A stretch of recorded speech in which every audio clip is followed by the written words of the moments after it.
네, 안녕하세요. 오세라비의 시대유감. 오늘은 독일의 최장수 여성 총리이고, 네. 네, 16년간 이제 독일을 이끈 유럽 정치의 여제라고 일컫는 앙겔라 메르켈에 대한 이야기고, 메르켈의 리더십에 관한 네. 그런 얘기를 오늘 나눠보겠습니다. 오늘은 권지연, 안녕하세요. 네, 안녕하세요. 네, 네, 전 지원 씨랑 하면 뭔가가 손발이 잘 맞는 것 같아요. 아, 그런가요? 근데 혹시 메르켈 아세요? 네, 뭐 알긴 하는데 네. 뭐 엄청 잘 알지는 못해요. 네, 무려 독일을 정말 16년간 이끌은 최장수 음, 여성 총리이고, 네. 네. 그리고 정말 그 유럽이 굉장히 EU랑 문제가 복잡하잖아요. 네. 얽혀 있고, 그러니까 그 정말 이 정치 역경을 보면 메르켈이 정말 대단한 정치 지도자였구나. 라고 할 수 있죠. 그러니까 메르켈을 일컫는 이제 지칭하는 용어가 많아요. 뭐 유럽 정치의 여제, 또 무티라는 네. 독일어로 엄마. 엄마. 네. 예.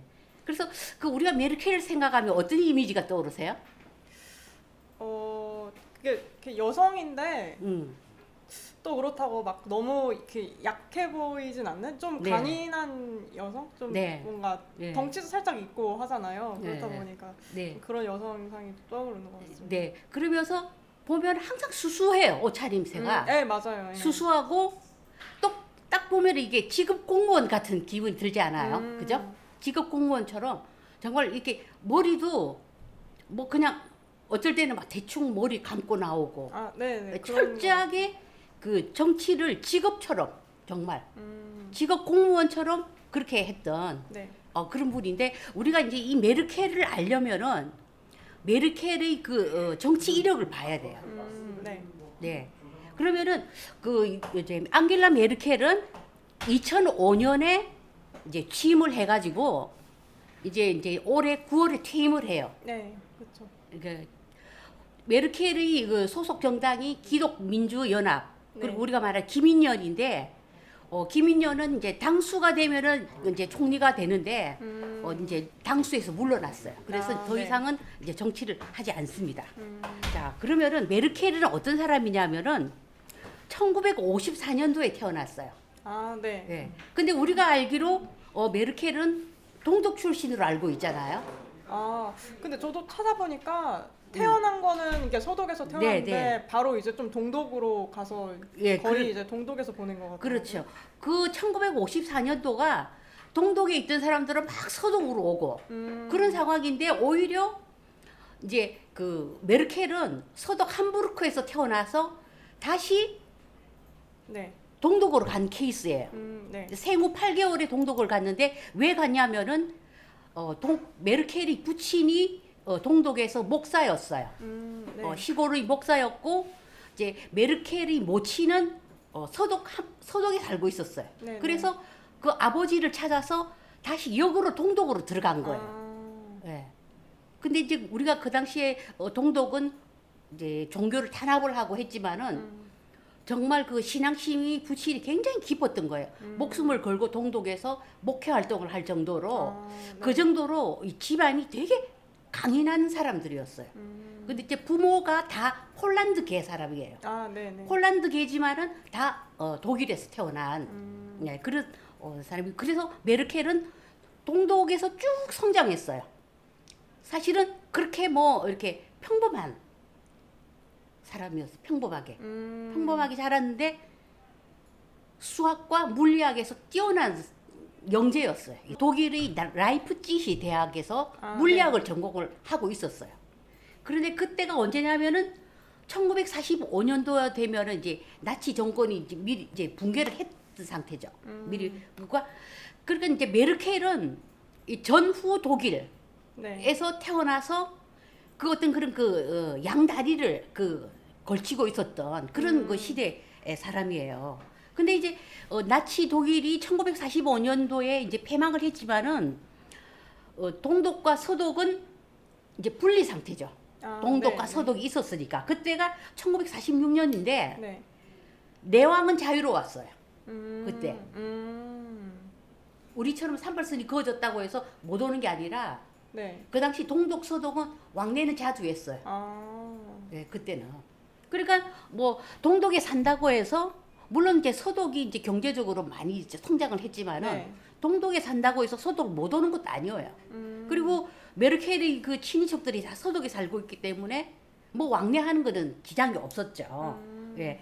그래서 메르켈은 어릴 때 어떤 사람이었냐면은 역시 동독이 공산주의 치하였잖아요. 네, 그렇죠. 예, 치하인데 아무래도 청소년 시절에도 영향을 받아가지고 영파이오니어라는 그런 어떤 그런 그 청소년 공산주의 연맹에서 네. 활동도 좀 했었어요. 예, 학생회에서. 예, 저도 보니까 그 FDJ라고 응, 응. 그 네네. 자유 무슨 응. 공산주의 자유 청년단 그런 활동을 하면서 약간 선전 관련한 걸 또 맡아가지고 네, 했었어요. 그래서 러시아에 또 상당히 능통하다고 예. 예, 그러더라고요. 예, 보니까. 특히 이제 그 러시아어 얘기를 했는데 네. 메르켈은 어학 실력이 굉장히 뛰어나요. 네. 그래서 러시아어를 완전히 자기 그 독일어처럼 능숙하게 해요. 네. 그래서 푸틴하고 이렇게 외교를 할 때 굉장히 그 메르켈이 실력이 뛰어났죠. 예, 보니까 통역 없이도 그냥 통역 하는 없이 것 그냥 같더라고요. 다 잘해요. 왜냐면은 천연가스가 러시아에서 유럽을 통해서 들어와요. 그러면 독일은 천연가스를 러시아로부터 공급을 받을 수밖에 없잖아요. 그래서 푸틴하고 이렇게談판을 할 때도 이 워낙 러시아어를 잘하니까 네, 네. 외교에 엄청나게 도움이 됐던 거예요. 그래서 역시 우리 그 지도자는 의학 실력도 뛰어나야 된다. 최소한 정말. 그래서 어쨌든 그 대학을 그렇게 이제 다니고 그 뭡니까? 어쨌든 학생 시절에 수학과 물리학은 뭐 최우등으로 이렇게 실력을 이렇게 보였어요. 그런데 1961년도가 되면서 이제 국경이 왕래가 할 수 없는 상황까지 돼요. 그래서 국경 왕래가 불가능할 네. 정도가 된 게 1961년도에서 왜냐하면 동독에서 자꾸만 서독으로 넘어가니까 네. 동독에서 국경을 강화를 한 거예요, 수비를. 그래서 이제 동독이 이제 동독 사람들이 서독으로 잘 못 간 그런 상황이었어요. 근데 그때 이제 그 메르켈은 결혼을 합니다. 첫 번째 결혼이죠. 예. 메르켈이 이제 그 물리학자와 결혼을 이렇게 하고 네. 그때가 1977년도에 이제 결혼을 하고 1981년도에 이혼을 해요. 예.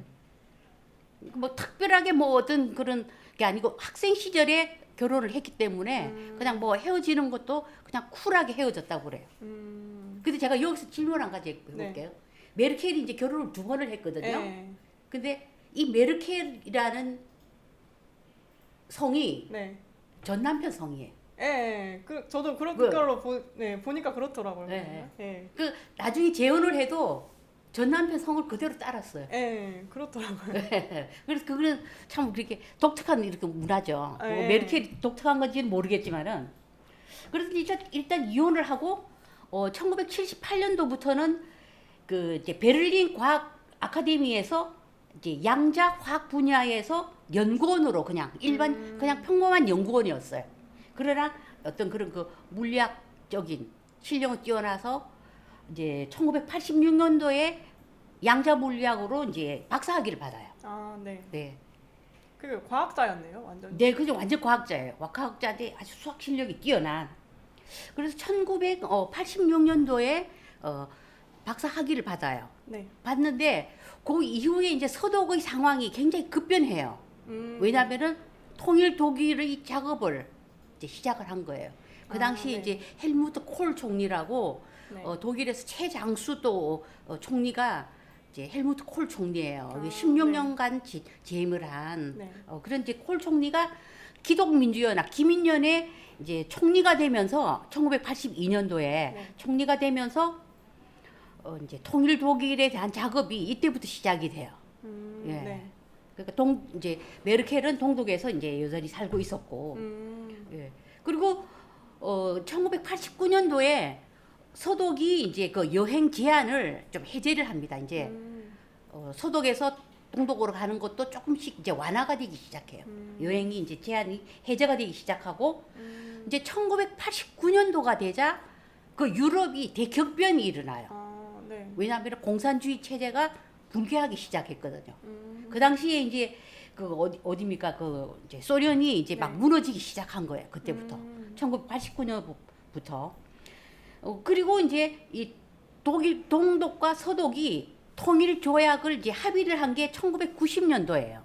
그러니까 1990년도에 그 작업이 굉장히 이제 아주 그냥 깊이 있게 진행이 되어서 네. 동독과 서독이 공식 통합을 한다. 이것이 마무리 절차가 90년대에 이제 완료가 됩니다. 아, 네. 그러면서 메르켈이 공식적으로 이 기민연에 입당을 합니다. 근데 이제 이 동독에 있는 사람으로서 기민연에 입당을 해요. 이제 통일 독일이 되면서. 아, 네. 그 이때가 최초로 이제 그 메르켈이 30대 나이로 이제 정계에 입문. 예, 정계에 입문을 하죠. 그러니까 이때부터 정치 커리어가 90년도부터 이렇게 시작이 되고 그다음에 이제 1990년도에 통일 조약이 협의가 완전히 이제 마무리가 되죠. 아, 네. 그다음에 이제 무슨 일이 일어나냐? 1991년도에 드디어 소련이 완전히 붕괴가 됩니다.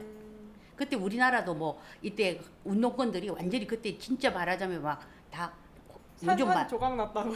네, 요즘으로 말하면은 멘탈이 완전히 네, 붕괴가 됐다고. 네. 그래서 실제로 내가 아는 분 중에는 이 사회주의 운동권이었는데 소련이 무너지니까 너무 충격을 받아가 절에 들어갔어요. 그래서 1년을 행자 생활을 할 정도로 소련 공산주의 붕괴는 우리나라 운동권에게도 엄청나게 영향을 미쳤어요. 1991년도죠. 그래서 그때 이제 완전히 이제 소련은 사라집니다. 완전히. 네.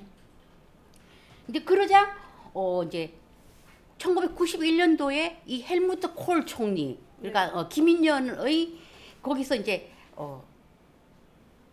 동독과 서독이 이제 합쳐서 이제 당을 이제 다시 재정비를 하는 거예요.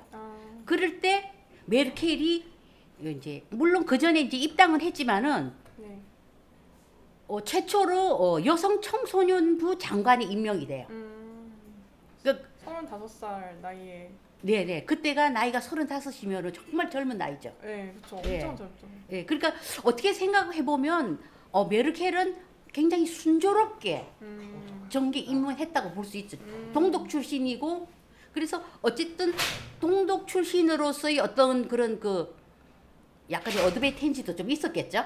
그죠? 동독 출신으로서 그리고 또 여성이었고. 아, 그렇죠. 예, 그리고 그 여성 청소년부라는 걸 맡았다는 거예요. 예, 예. 근데 이제 지금은 이 독일의 여성 청소년부가 아니에요. 이름이 바뀌었어요. 아, 그래요? 네. 지금은 어떤? 지금은 어떠냐면은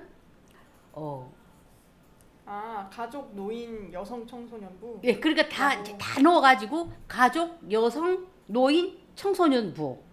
지금 현재 이런 그 부서가 있어요. 그러니까 예전에는 이제 메르켈이 수상 장관을 맡았을 때는 여성 청소년부였는데 지금은 이제 명칭을 이렇게 바꿨어요. 그래서 정말 35살 나이에 최초로 이제 이것도 그 여성 청소년부 장관이 되죠.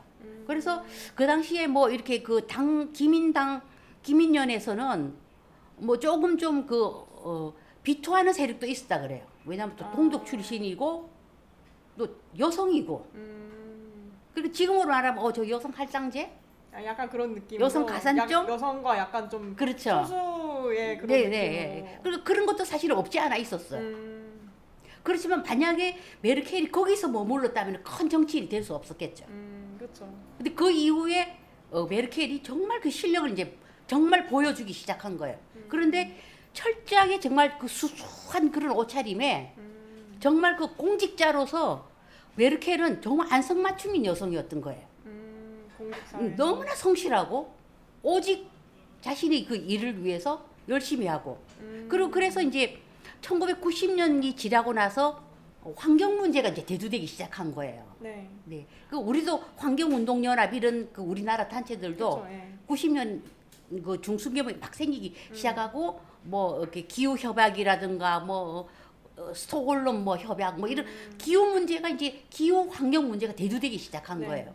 그 이때 이제 콜 총리 내각에서 메르켈은 환경부 장관을 또 해요. 그러니까 그 참 말하자면 승승장구한 거죠. 그죠? 그러네요. 예, 예, 보니까 예. 지금 여성 청소년 한 이후에 뭐 환경 이런 네. 쪽을 주로 맡아서 해왔던 네, 거네요. 네. 근데 거기서 착실하게 자신이 그 정치 커리어를 쌓는 거죠. 거기서. 예. 그리고 굉장히 이 메르켈을 얘기할 때는 실용주의예요. 메르켈이 사실 좌파적인 부분도 굉장히 많아요. 네, 김인년이 그런 것 같아요. 보수지만은 음. 좌파적인 면도 되게 많아요. 음. 그래서 특별하게 저는 메르켈은 이념이 그렇게 뚜렷하지 않아요. 왜냐면은 이제 1945년 그 나치 독일 패망 이후에 태어난 전후 세대이기 때문에 이념적인 성향이 뚜렷하지 않아요. 오직 실용적인 관점으로. 저는 이거 참 중요하다고 봐요. 진짜 그래서 우리가 차기 대통령도 철저하게 정말 이념을 떠나서 진영 논리를 떠나서 저는 실용주의적 관점에서 그런 면에서 메르켈의 리더십은 우리가 참 배울 점이 많다고 생각해요. 아, 네. 그래서 그러면 1998년도가 되었어요. 됐는데 이제 그 당시 그 헬무트 콜 총리가 거의 16년간 그 통일 독일을 이제 완성하고 그러다가 이제 1998년도에 총선에서 콜 총리가 패배를 합니다. 아, 그 이때 등장한 사람이 누구냐면은 독일 사회민주당의 슈레더 총리. 예. 슈레더 총리가 최근에 또 한국 여성이랑 또 재혼을 했잖아요. 그 사람이에요. 그 슈레더예요. 약간 근데 여기 이 당은 좀 중도 중도 좌파적인 좌파죠. 느낌이 예. 나네요. 이름이. 독일 사회민주당은 중도 좌파예요. 예. 저도 한때 이제 뭐 사회민주주의에 한때 저도 이제 좀 공부를 좀 많이 했던 적이 좀 있어요. 그때 이제 슈레더, 토니 블레어 이런 그 지도자들이 막 등장해서 제3의 길 막 이런 걸 막 주창을 할 때였거든요. 그래서 슈레더가 이 3인당이 그때 집권을 하게 됩니다. 그리고 콜 총리는 이제는 나이가 이제 너무 많고 이렇게 물러나면서 이 김인년이 어떤 그런 그 정치적 위기에 처하죠. 이제 정권을 빼앗겼기 때문에 네. 정권을 잃었기 때문에 그래서 이 당을 누가 추스렸느냐? 메르켈이 추스린 거예요. 김인년을. 이 김인년의 사무총장에 메르켈이 당선이 됩니다. 예, 예. 그러니까 사무총장이라는 것은 그 당의 모든 것을 총괄을 하죠. 그렇죠. 거의 실무를 다 그죠? 이제- 모든 어떤 그런 그 실무와 어떤 그런 그 뭐 정책적인 면 그리고 어떤 그 뭐 돈 관리 이런 것까지 다 정당의 살림살이를 사무총장이 다 책임을 지잖아요. 그렇죠. 그래서 그 김인년을 그 메르켈이 다 짊어진 거예요. 그 이때부터 정말 그 대단한 어떤 그런 실력을 보이기 시작하고 그리고 2000년이 되자 드디어 이제 메르켈 시대가 서서히 열립니다. 메르켈이 사무총장에서 김인년 당수가 돼요. 그 당수가 되면은 이제 총선에서 승리하면 바로 이제 총리가 되죠. 아, 당이 이제 승리를 하면 그렇죠. 그래서 그 2000년에서 2005년까지 메르켈이 김인년을 위해서 헌신적으로 노력을 이렇게 해서 드디어 2005년에 메르켈이 최초의 여성 총리가 됩니다. 2005년부터. 그 이때부터 쭉 정말 그 메르켈이 시대가 열리는데 지금 생각하면 참 16년 동안 어떻게 그렇게 총리를 여성이 할 수 있을까? 네. 그러면서 독일 경제를 완전히 부흥을 시키고 EU가 참 정말 많았잖아요. 곡절이. 그 EU의 지도자가 되게 독일이. 그 정도로 메르켈의 그 어떤 정치적인 그 실용주의적인 관점은 그리고 실용주의적인 그 리더십은 정말 그 뛰어나다고 할 수 있어요. 아, 네. 제가 보니까 그 무티 리더십이라고 그 어머니 리더십이라고 하는 게 좀 화합하고 뭔가 네. 연대하고 그런 이제 측면에서 또 네. 사람들이 그렇게 부르는 것 같더라고요. 네, 맞습니다. 그래서 여기도 이제 총리 취임한 이후에 이제 대연정이라고 해가지고 네. 좀 약간 중도 좌파 네, 정당까지 이제 네. 통으로 이렇게 해서 좀 네. 연대를 해왔던 것 네. 같더라고요. 그 2005년도에서 2009년까지를 그 대연정 1차 연정 시대라고 하는데 김인년이 사실은 그 압도적으로 승리를 하지 못했어요. 아, 네, 승리하지 못해서 김인년과 친한 그리고 우호 정당이 기사련. 뭐 기독사회 뭐 그런 건가요? 네, 사회주의? 기독사회 그 당. 그래서 이 김인년과 기사당과 그 다음에 사회민주당이 예. 사실 굉장히 이질적인 보수 한 사람은 우파고 한 사람은 좌파잖아요. 그렇죠, 예. 그런데도 독일 정치의 정말 우리가 본받아야 될 점이 뭐냐면은 아무리 좌파건 우파건 간에 그 독일을 위해서는 같이 연정을 해요. 연합 정치를 하는 거예요. 그 이거 보면은 우리나라에서 상상이 안 되잖아요. 우리나라 그쵸, 같으면은 그러니까 지금 현재 국민의힘과 더불어민주당이 이렇게. 같이 연정하고 네. 서로 정의당까지 어떻게 보면 같이 하는 거 아닌가요? 그렇죠. 느낌이. 서로 당신이 총리하고 그다음에 이제 사회민주당은 부총리 그다음에 이제 외교부 장관 이런 식으로 서로 그 연합 정치를 하는 거예요. 이게 독일 정치의 굉장히 그 뛰어난 점이에요. 그래서 2006년에는 엄청나네요 지지율이. 메르켈이 지지율이 80%예요. 그럼 우리나라 뭐 문재인 대통령도 뭐 한때 80%를 넘은 적도 있죠. 그랬었나요? 네.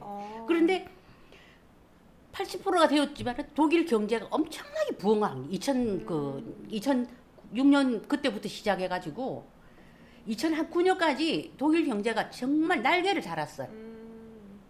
그러면서 독일 사회민주당은 쪼그라들기 시작해요.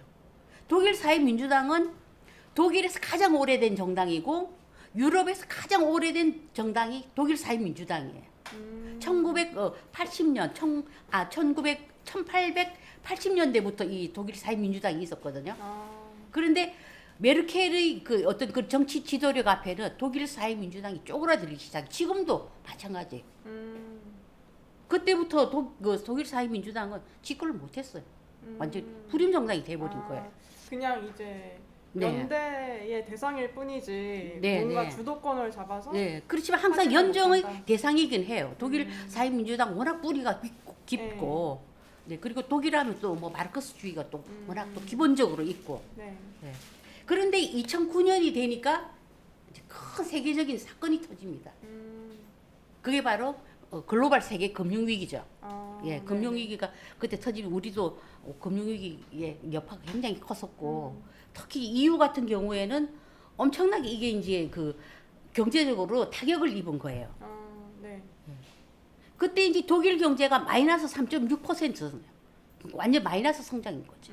독일 경제. 그 정도로 독일과 EU와 이런 쪽이 완전 치명타를 입은 거예요. 네. 예, 금융 위기가 와가지고. 그래서 또 이제 2009년이 되면서 이제 2차 또 연정이 또 일어나는데 독일에 또 자유민주당이라고 있어요. 이게 이제 자민당. 예, 자민당이 중도 우파 성향인데 네. 이 김인영과 자유민주당이 또 이제 연정을 또 이렇게 하고 사회민주당은 또 빠져나가고. 그리고 이게 항상 그 연정 파트너를 바뀔 수도 있어요. 항상 이게 바뀔 수 있다. 그러나 결국 독일의 어떤 경제 부흥, 독일의 그 경제, 독일의 미래를 위해서 언제든지 이 사람들은 연합 정치를 할 수 있다는 거. 이것은 정말 우리가 독일 정치에서 정말 배워야 될 거. 우리 같으면 철천지 원수 아니에요. 우리가 국민의힘과 더불어민주당 연정할 수 있나? 우리 정치 상황에서는 그렇죠. 아무래도 좀 뭐 이상이 보이긴 하죠. 그림 자체가 약간 불가능하겠지만 네, 그쵸. 독일에서는 불가능한 사실은 부분도 있고. 있는 거고 독일 사회민주당하고 그 녹색당하고는 또 언제든지 또 연정하거든요. 말하자면 우리나라로 말하면 녹색당과 뭐 민주당 뭐 이런 쪽이 정의당 그쵸, 이런 쪽이 네. 또 연정할 수 있는 거죠. 그건 이제 같은 좌파니까 그쵸, 그런데 네. 또 독일은 좌파와 우파가 또 연정도 합니다. 그런 게 이제 독일 정치이고 2009년에 이제 이 세계 금융 위기가 발발을 하고 2010년이 되니까 그리스가 또 파산을 해요. 그리스 네. 예. 네, 그렇죠. 그죠. 그리스가 또 파산을 해가지고 또 EU가 또 이제 뭐 완전히 발칵 뒤집어져요. 왜냐하면 그리스의 부채가 너무나 심각하고 네. 뭐 그 당시에 뭐 그리스가 그냥 완전히 그냥 뭐 그 망했다라는 뭐 그런 국가 부도 사태까지 이 직전에 갔는데 네. 이것을 메르켈이 극복을 해냅니다. 그러니까 그때 그 EU에서 독일이 EU가 그리스를 어떻게 지원하는가, 이 구제 금융안을 어떻게 지원을 하는가에 대해서 엄청나게 그 논란이 있었거든요. 근데 이것을 독일 그 메르켈 총리가 진두지휘하면서 네. 그리스에게 구제 금융안을 이제 승인을 해줘요. 그래서 그리스가 이제 간신히 위기를 넘기는 거예요. 유럽에서도 거의 뭐 EU의 어떤 그런 지도자. 그 유럽 연합이 얼마나 복잡합니까? 지금도 그쵸. 영국도 뭐 브렉시트다 뭐다 뭐 또 프랑스 서로 다 사이가 안 좋잖아요. 그런데도 이 독일이 그 EU의 어떤 그런 완전히 그 메르켈 지도자급이 된 거예요. 그 세계 금융 위기, 그리스 파산 위기 이거를 다 넘기면서 그러니까 우리가 그 메르켈의 그 정치 이제 역경을 보면 한 해도 조용할 날이 없었던 거예요. 뭐 메르켈이 그냥 순탄하게 16년간 했을까요? 절대 그렇지 아닙니다. 않죠. 예. 아닙니다. 그리고 또 2011년이 되면서 일본에서 후쿠시마 원전 발전소 사고가 나요. 쓰나미 때문에 이제 그 지진이 일어나면서 쓰나미가 그 후쿠시마 원전 안으로 물이 들어가면서 원전이 막 녹기 시작한 거예요. 네. 근데 독일도 원자력 발전소의 의존도가 굉장히 높은 나라예요. 그렇죠. 그래서 세계적으로 이제 뭐 원전은 이제는 다 폐쇄해야 된다라는 그 여론이 득세하고 특히 독일 녹색당 같은 경우에는 격렬하게 원전 폐쇄해야 된다고. 예, 주장하는 쪽. 그래 거죠. 우리나라는 마찬가지처럼. 그러니까 이제 그 메르켈이 굉장히 압박을 받은 거예요. 네. 이걸 이제 원전 문제를. 그래서 여기서 사실 그 메르켈이 좀 왔다 갔다 해, 오락가락해. 이럴 수도 없고 저럴 수도 없고. 예. 왜냐하면 독일은 그 경제의 원동력이 원전도 있어야 되고 그리고 천연가스도 있어야 되는 게 에너지 때문에. 근데 사실 그때가 신재생 에너지나 뭐 이런 게 사실 그렇게 발달을 안 할 때인데 어쨌든 이제 그 당시에 선거도 있고 이러니까 네. 이 메르켈이 원전을 단계적 폐쇄를 하겠다라고 아예 이제 선언을 하게 되는. 그렇죠. 예. 2022년까지 네, 보니까 이 완전 탈원전 하는 걸로 좀 정책 수용을 그렇게 한 것 같더라고요. 네, 그렇게 이제 어떤 공식 발표를 하고 그때 그또 이제 중간에 선거가 끼어 있었던 거예요. 선거가 있으니까 녹색당과 사민당은 계속해서 원전 폐쇄하라고 원전 완전 폐기하라라고 압력을 가하고 네. 그래서 어떤 그런 선거 승리 어떤 그런 것도 있고 이제 그래서 이제 원전을 단계적으로 폐쇄하겠다라는 발표를 이제 2011년에 이렇게 하죠. 그래서 그 당시에 이제 막 유로존도 위기가 오고 막 이러면서 그런데 메르켈은 정말 그 끈질긴 사람이에요. 협상력이 엄청나게 끈기는 거. 그 보면은 얼굴이 보면은 우리 뭐라 그러나 페이스메이커라고 그러나? 뭐? 포커. 포커 페이스인가 네. 그러고. 표정이 이게 바뀌지가 않죠. 그렇죠. 네. 되게 초연하고 좀 네. 제가 보니까 약간 아까는 말씀을 못 드렸는데 그 좀 남성 같다는 부분이 있다고 한 게 좀 사람이 되게 이렇게 초연하다고 해야 될까요? 네, 좀 네. 이성적이라고 해야 될지 네, 그런 네. 부분들이 좀 보이는 것 같더라고요. 예. 그러면서 이렇게 결코 뭘 이렇게 서두른 법이 없어요. 음. 행동이 사실 조금 느려 어떻게 보면은 네. 의자에 앉을 때도 천천히 걸어와서 이렇게 앉고 서두르는 법이 없어요. 네. 그래서 이런 일화가 있답니다. 메르켈이 개를 무서워해요. 왜냐하면 개한테 된통 물린 적이 있대. 아. 그래서 개를 보면 무서워한대. 엄청 무서워한대. 아. 본능적으로. 아, 근데 개 얘기하니까 또 예. 누구 어디지 푸틴이 그러니까 개를 푸틴. 데리고 오지 않았나요? 예, 근데 이제 푸틴하고 이 메르켈이 이 천연가스 문제로 왜냐하면 러시아에서 천연가스가 많이 생산이 되고 네, 그걸 EU를 통해서 독일로 들어가요. 그러니까 독일은 천연가스 때문에 러시아와 협상할 수밖에 없어요. 네. 왜냐하면 천연가스의 3분의 2가 러시아에서 나와요. 음. 그래서 상당히 러시아와 독일은 경제적으로 긴밀하게- 밀접한 관계가 그쵸, 있어요. 예, 그렇게. 그래서 이제 메르켈은 워낙 러시아어를 잘하니까 푸틴하고 협상을 하는데 이 푸틴이 개를 일부러 끌고 나온 거예요. 그러니까요. 그것도 큰 개를 큰 개 이름이 뭐지? 모르겠어요. 근데 어쨌든 그 개를 순한 개. 예. 순하지만은 왜 그 맹인 안내견하고 하는 그 강아지 이름 개 이름 있는데 이름이 생각이 안 나. 리트리버. 리트리버. 예, 예. 그 리트리버 종류인데 큰 개를 풀어놓은 거예요 그 협상장에. 근데 그때 메르켈은 뭐 통역이 필요 없기 때문에 그냥 푸틴하고 메르켈하고 둘 있는데 그렇죠.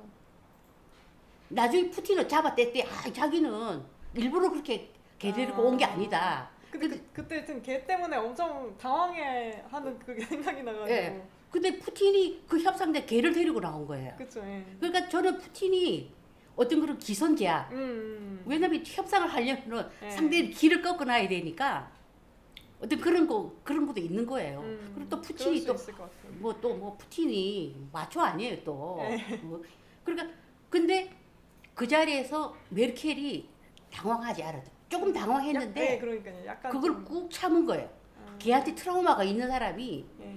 그 정도로 정말 우리가 그 지도자라는 자리는 자신이 그 트라우마도 극복을 해야 된다. 나는 그런 걸 그 일화를 통해서 결국 이제 천연가스와 협상이 성공하면서 원전 그 단계적 폐쇄에 대한 어떤 그런 그 에너지를 극복을 또 하게 됩니다. 그러니까 메르켈이 그 정치력과 외교력이 사실 뛰어나잖아요. 그죠? 예. 자, 그 다음에 또 이제 2013년 이 선거는 참 자주도 다가와요. 우리도 그렇지만은 또 이제 또 대연정 기간이 옵니다. 이때는 또 이제 그 당시 자유민주당은 빠져나가고 김인년, 기사련, 3인당. 다시 또 돌아. 예, 3인당. 우리 3인당은 이제 계속해서 이제 총리를 이제 배출을 못 하니까 다시 또 이제 이 사람들이 또 대연정을 또 시작을 해요. 예. 그래서 또 독일 정치를 또 이끌어 갑니다. 그 다음에 2015년이 되니까 메르켈 정치 인생의 최대 위기가 찾아옵니다. 난민. 그게 바로 난민 사태예요. 이게 이제 리비아, 시리아 이쪽에 대량 난민이 발생하죠. 네. 근데 이 400만 명이었대요. 난민이. 그쵸, 네. 400만 명이 유럽으로 뭐 미국으로 막 흩어졌는데 유럽으로 그냥 밀물듯이 막 밀려 들어오기 시작하는 거예요. 그러면은 지도자 입장에서 사실은 난민이 그 당시에 왜 그 시리아 난민 어린 아기가 물에 둥둥 떠 있어서 사망한 곳 사진도 있었잖아요. 그쵸, 예. 바다에서. 그래서 세계적으로 여론이 정말 그거 안 좋았던 거예요. EU가 받아들여라 시리아 난민. 그러니까 우리가 저 난민 문제는 우리도 제주도에서 전에 받은 적이 있잖아요. 16,000명 가량. 맞아요. 시리아에서 받은 적인데 유럽은 저희 제주도 때는 예멘 참 예멘이었죠. 예멘 난민이었죠. 그쵸, 예. 근데 그 시리아, 리비아, 예멘 이런 쪽으로 난민이 무려 400만 명이 발생을 한 거예요. 예. 그래서 EU가 골머리를 앓은 거예요. 그래서 서로 우리는 얼마 받겠다. 영국은 몇십만 받겠다. 독일은 얼마 받겠다. 서로 조금 이제 논의를 하기 시작한 거예요. 예. 그래서 사실은 난민을 받아들여야 되느냐 이거에 대해서는 독일이 그 좌파 정당, 3인당, 녹색당 뭐 이런 쪽은 무조건 난민 수용해라라고 그랬겠죠, 했고 김인년이나 기사련은 조금 선별적으로 받아야 된다. 외면할 수는 없으니까. 예. 그래서 그 독일 그 메르켈이 굉장히 위기에 처해요. 이 시기에. 2015년에. 그런데 이제 그 메르켈이 난민을 수용하겠다는 발표를 해요. 그때 그 메르켈은 목사의 딸이고 자기가 나중에 그렇게 얘기해요. 내가 어떤 그 도덕적으로 우리는 이 난민을 받아들여야 된다라는 그런 발표를 하게 되죠.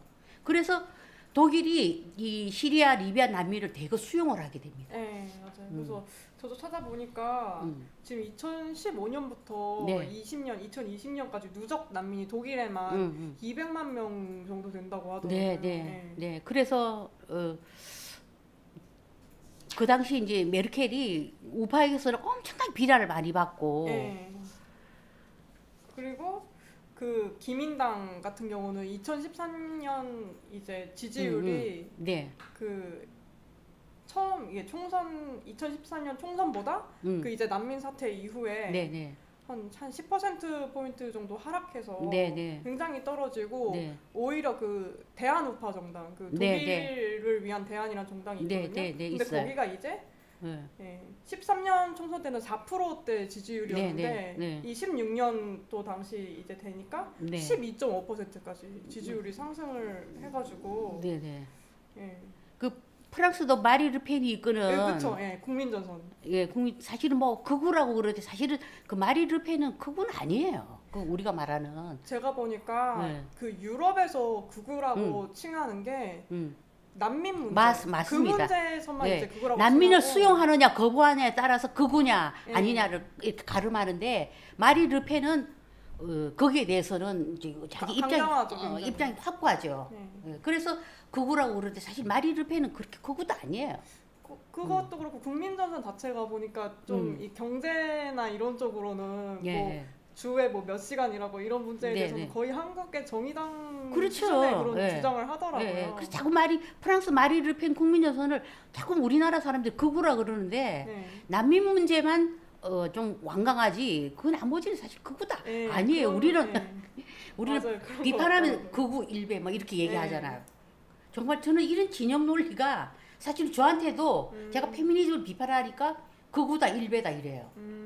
내가 오늘 아침에도 어디 갔다 오면서 그 얘기를 좀 들었거든요. 아, 그러니까 정말 그런 입장인데 그 메르켈의 어떤 그 기민련이 사실 지지율이 폭락한 거예요. 예, 그 그쵸. 엄청 떨어. 이 이후로. 예. 근데 그게 또 뭐냐면은 이 독일이 쾰른에서 이민자들에 의해서 독일 여성들 젊은 여성들이 성폭행을 당해요.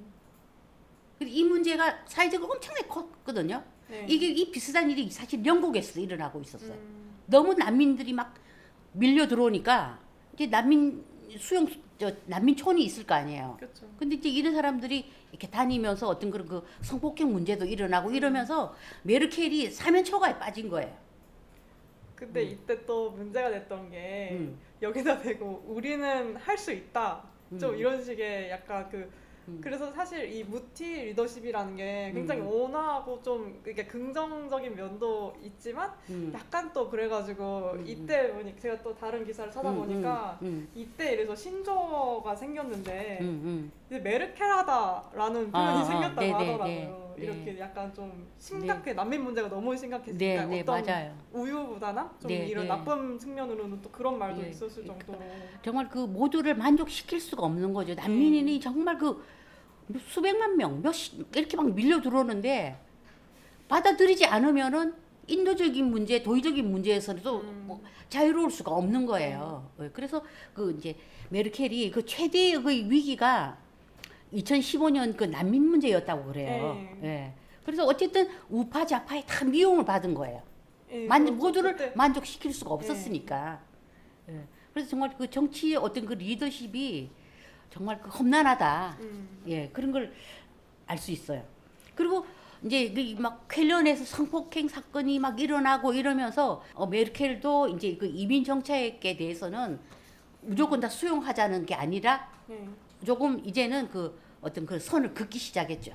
그리고 쭉 이제 독일을 또 잘 이끌어 왔는데 그다음에 이제 2020년에 이제 코로나 팬데믹이 터지죠. 아, 네. 예, 그래서 그 얼마 전에 이제 이거 메르켈이 인터뷰를 한 거 보니까 2015년 그 난민 위기도 참 위기였지만은 자기의 그 정치 역정 그 16년을 되돌아보면은 코로나 사태가 가장 힘들었다.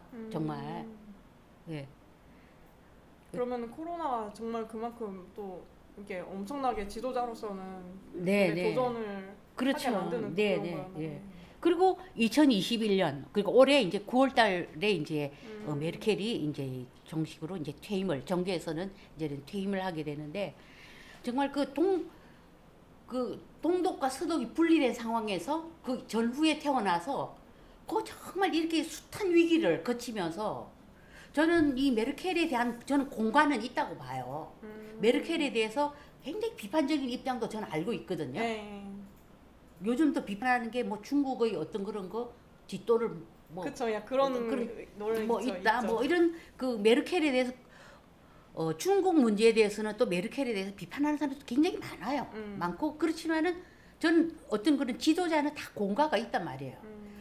메르켈이 살아온 이 시대를 보면은 어떻게 여성으로서 이렇게 정말 그 역경을 이겨낼 수 있을까? 한결같은 리더십을 발휘할 수 있을까?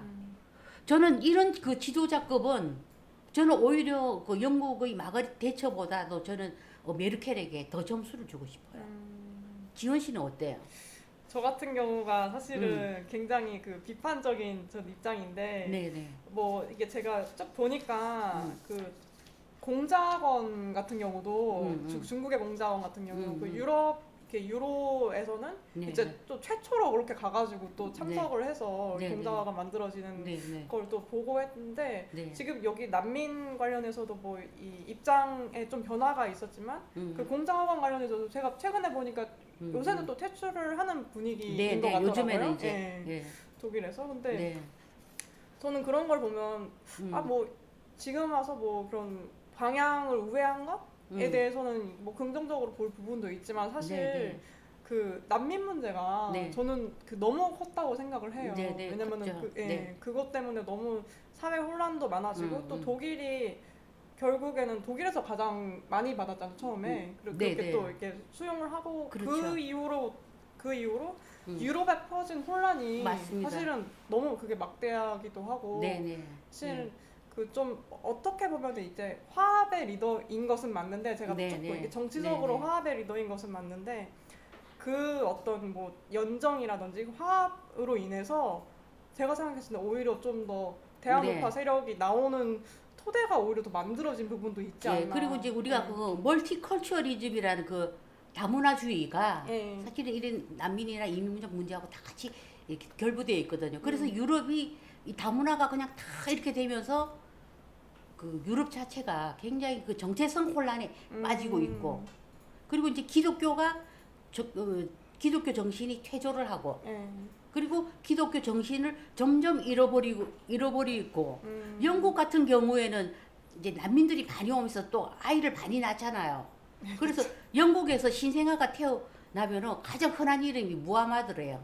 그거 프랑스가 또 그렇다고 프랑스도 굉장히 심하다고 그러더라고요. 네, 네, 보니까 네. 난민 문제가. 예, 그러니까 그래서 이게 멀티컬처, 이게 다문화주의가 네. 유럽에서는 거의 그 지금 그 뿌리가 흔들릴 정도로 예, 우리가 그런 시기죠. 사실 뭐 우리도 마찬가지예요. 우리도 그런 부분이 예, 우리도 지금 뭐 5%가 넘었어요. 예. 다문화 인구가 5%가 넘었기 때문에 뭐 우리도 이제 이 다문화 사회다, 다문화 국가다 이렇게 이제 하는 사람도 있어요. 5% 인구의 5%가 넘었으면은 네. 사실 여러 가지 문제가 생기거든요. 음. 그래서 그렇지만은 우리가 쭉 그 어떤 그 역사적 맥락, 정치적 어떤 맥락에서 이렇게 보면은 그 메르켈은 정말 그 숱한 역경을 이겨낸 그런 그 어떤 그런 리더십이고, 우리가 그 뭐 리더십을 뭘 평가할 때는 물론 사람마다 다 다르겠지만은 네.